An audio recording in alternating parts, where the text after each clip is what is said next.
मेरा नाम हो गया प्रकाश हंस, न्यू गार्डन सिरम टोली के हम पूर्व अध्यक्ष हैं और वर्तमान में हम केंद्रीय सरना समिति में कोषाध्यक्ष पद पे हैं। ठीक है, यहाँ पर जो मीटिंग बैठा गया है, अभी आप लोग देख रहे हैं, कुंदरी सिंह मुंडा जी हैं, अरविंद हंस है, आपका निरंजना हेरन टोपो जी हैं। ये लोग सब जान रहा है कि ये जमीन को बेचा गया है, लेकिन ये लोग का मुंह में चुप्पी साधे हुए हैं। ये लोग आरोपी को बचा रहा है, ये नहीं बता रहा है कि ये जो समस्या आज समाज के बीच में विकराल रूप ले लिया है, इसका कारण कौन है। उसी कारण को आज हम विस्तार पूर्वक मीडिया के सामने आप लोग को बताने का हम काम कर रहे हैं। ठीक है, यह चिट्ठी है भू अर्जन विभाग का, है ना। यह चिट्ठी है भू अर्जन विभाग का, भू अर्जन चिट्ठी भेजती है ना। और जो सचिव है निवारण सिरम टोली का अरविंद हंस, वो रिसीव करते हैं और इस चिट्ठी को दबा देते हैं, पहला। उसके बाद दूसरा का है, फिर भू अर्जन दूसरा चिट्ठी जारी करती है। जो जमीन ले लिया गया है उसके एवज में भू अर्जन चिट्ठी जारी करती है कि 35,30,577 रुपया का भुगतान आप लोगों को करना है। तो यह चिट्ठी को भी दबा दिया गया। यह सिरम टोली का या तो समाज के किसी भी आदमी को नहीं बताया गया कि इतना रकम जो है ये आपको मिलेगा। और इसको लेने के लिए क्या किया अरविंद हंस, कि इसको लेने के लिए मुआवजा डाला। ठीक है, मुआवजा डाला।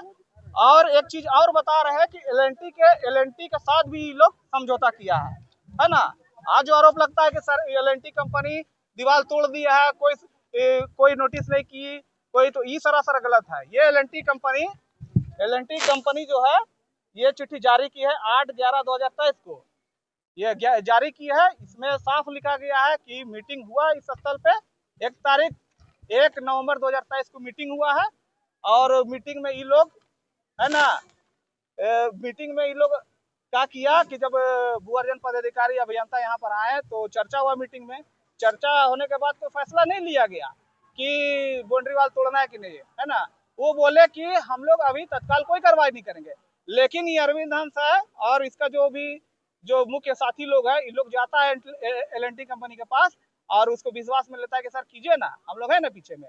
उसके बाद क्या होता है कि एक तारीख का बाउंड्री दबा दिया जाता है ना। बाउंड्री गया जानबूझ के, क्योंकि ये पैसा 35 लाख था, वो हमको लेना था।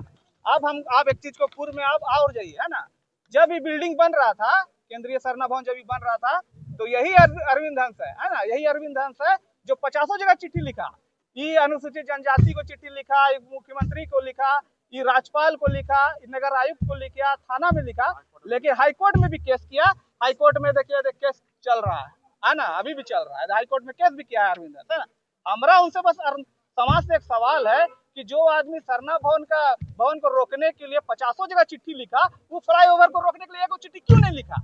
इसीलिए उसका मन में लालच था, उसका मन में द्वेष था, है ना, द्वेष भावना था, ऐसा भावना था कि बिल्डिंग को हम तो चलो बनाने से नहीं रोक पाए, लेकिन जो ये स्थल है ना, ये स्थल को अपना द्वेष और ईर्ष्या भावना के चक्कर में और लोभ लालच के चक्कर में बर्बाद करने का कोशिश कर रहा है, षड्यंत्र रच रहा है। और उसी को कवर करने के लिए जो आज ये लोग जो बैठा हुआ है ना, और खुद को समाज का ये लोग हितैषी बता रहा है, ये लोग सब इस चीज को जान रहा है, लेकिन कोई बताने का काम नहीं करता है ना। सच्चाई कोई नहीं बताना चाहता। आज सच्चाई को हम बता रहे हैं, क्योंकि सच्चाई समाज को जानना चाहिए। और कोई सरना स्थल का जमीन को बेचेगा, है ना, उसको लुटवाने का काम करेगा, उसका आस्था में चोट पहुंचाएगा, तो हम लोग, अगर कपटी लोग भी है ना, तो अजय तिर्की और हम लोग जैसे लोग भी हैं, तो आपका सच्चाई को सामने लाने के लिए। और हम चाहते हैं कि बात को आप लोग मीडिया में पूरा सब समाज के लोगों में तो वायरल कीजिए। और हम लोग कागज में बात करते हैं, हम लोग हवाई बात नहीं करते हैं।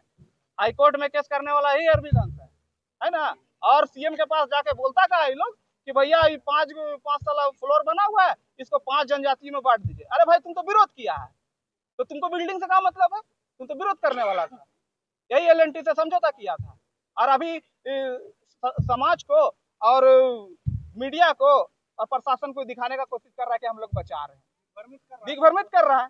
ये कागज सारा आपके सामने है, आप भू अर्जन में जाके पता लगा लीजिए कौन मुआवजा भरा है, कौन नोटिस को रिसीव किया है। एल&टी कमेटी से पूछिए कि कौन आपके पास आया था समझौता करने के लिए। दूध का दूध और पानी का पानी हो जाएगा, समाज जान जाएगा।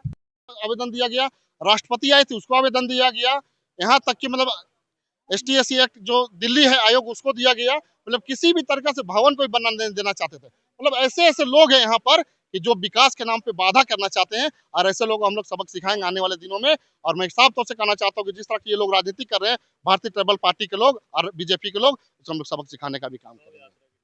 कल 100 यात्रा निकाला जाएगा, 21 को मशाल जुलूस निकाला जाएगा, 22 को रांची बंद है, क्या आप समर्थन कर रहे हैं? जो लोगों को विकास से आपत्ति है, जो लोग बीजेपी के एजेंट है और भारतीय ट्राइबल के पार्टी के जो एजेंट है, वही लोग करेंगे। आदिवासी समाज के लोग इस तरह का भाग नहीं लेंगे।